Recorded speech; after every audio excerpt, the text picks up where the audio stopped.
What is going on, guys? It is CallMeFootball here again with another video.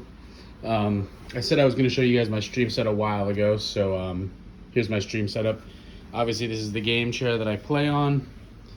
And down here is my Xbox connected to my my capture card, an Elgato capture card.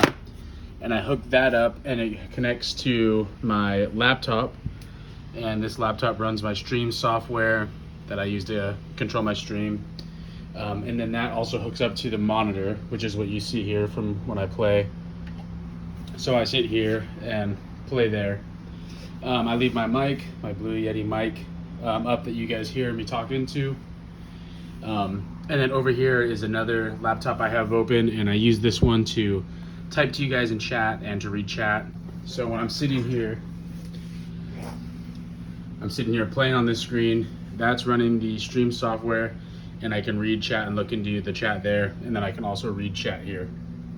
Down here is where all the plugs go into: laptop charger, phone charger, spare battery charger, and sorry, excuse the mess, I need to dust under there. And then this black cord can charge my mic, which is right here. So yeah, I mean, it's nothing crazy, but it's the setup. So when I stream, I go over here, hit the stream button, and then I go over into the YouTube section, and then I can see everything, and then yeah, play from here. And then that other computer just helps to read chat as well. So kind of a cool little setup on a small desk. Yeah, thanks so much for watching, guys, and I'll catch you guys in the next one.